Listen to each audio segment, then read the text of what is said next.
Hi guys, welcome back to my channel. Today's video is an Easter inspired makeup look with pastel Easter egg colors. I'm really happy with how it came out and I really like how the white graphic liner looked with these colors. So if you want to see how I did this makeup look today, keep on watching. Okay, so I went in with the Morphe white concealer as I normally do with all colorful eye looks. No difference to how I've recently been applying it, just go ahead with my finger and blend it out. Today I went in with Morphe's 35H palette and used that seashell pink in the top right corner. It's a matte, so it would be a really good transition color, and I used a big fluffy brush to apply that all over the inner crease area.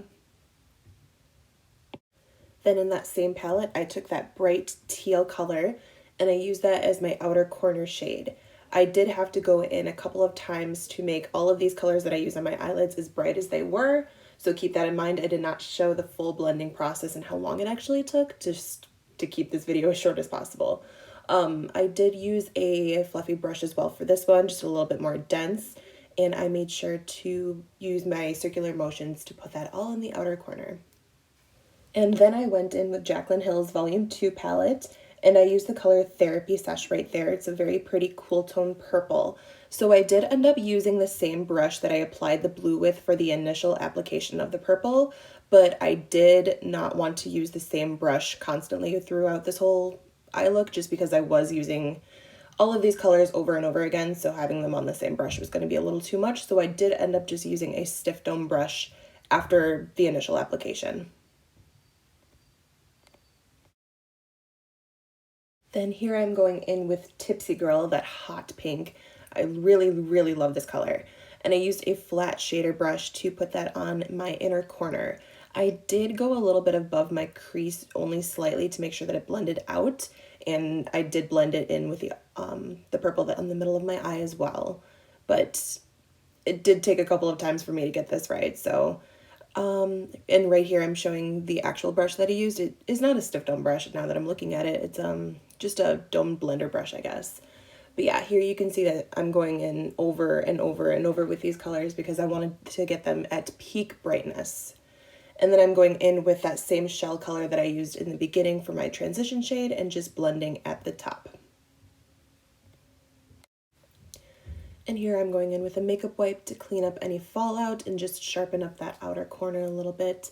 There wasn't too much fallout, but I just wanted to make sure that it was as clean as possible so it wouldn't hinder my foundation process later on. And then I just went back in and kept blending out the upper part of my eye. Now for the longest process of this video, I used Morphe's white eyeliner and started doing the graphic liner that I had done for my rainbow look previously. Yeah, I don't know how I feel about this eyeliner just yet. I have not tried too many white eyeliners to really be a good judge and make a good call as far as what the best white eyeliner is. It's fine, but I did have to layer it tons of times. It does crust up a little bit, so I don't know how good this one is on my terms, and yeah, you can see I'm getting it all over my lashes because I'm not used to working with white eyeliner, but it ended up looking just how I wanted it to. This whole process probably took a good half an hour or so. And here you can see me attempting to put on gel liner underneath the crusty white eyeliner. I had to clean it up a couple times just because it was very difficult, but I love how it came out. And here I am putting on my mascara. Mine is just drugstore. It is the Lash Stiletto by Maybelline. I got this recently and I actually really like this one. I had previously had the L'Oreal, I think, what was it? The dupe for Better Than Sex mascara. I like that one, but this one I just feel is a little bit better for my lashes. And then for falsies, I'm going in with the Profusion something Iconic 3D lashes. I'll link this style down below because I cannot remember what I used, but I love them so much. And then here I'm just cleaning up the white liner a little bit because the crustiness was a little overbearing. And then for the face, I used the e.l.f. Prime Poreless Putty Primer, whatever it was. The same one that I had gotten recently and used in my last video. And I'm just putting that all over my pore areas, and then using the Infallible foundation that I had also used in the last video. We're reusing a lot of these new products because I'm so excited about them. I used the shade Rose Vanilla, I believe, in this foundation, and it matched me perfectly. So as you can see, no real rhyme or reason as to how I apply foundation, just slop it on with my foundation brush. And then this is the Infallible concealer from the same line as the foundation, but I am honestly not impressed with how they go together. When I was trying to blend it out with my sponge from Real Techniques, it was just breaking up the foundation a lot, was not reacting as well as I would hope for a matching set, so that was kind of a bummer. So yeah, I just blended it with my foundation brush instead.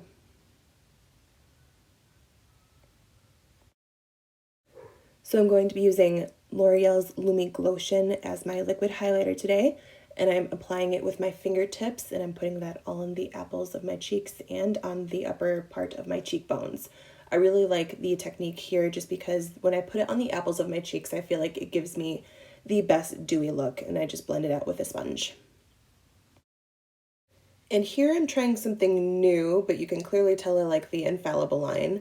I'm using the foundation stick, the Infallible foundation stick, as my contour and testing that out because I've never used a cream contour and I was interested to see how this turned out. Clearly, I don't know what I'm doing because I used it with a sponge and that just broke everything up, so that was a bummer.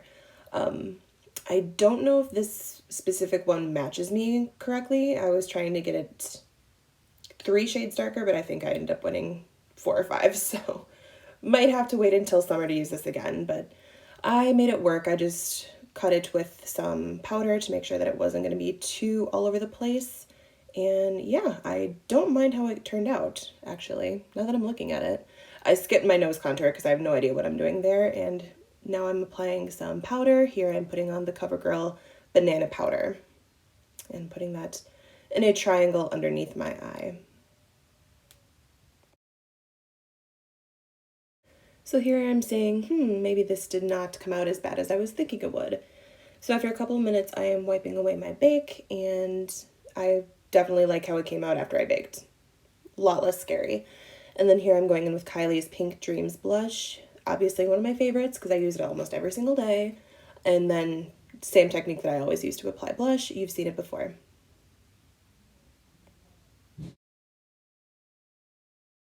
Now for highlighter, definitely using my new Holy Grail, the Precious Petals by Wet n Wild.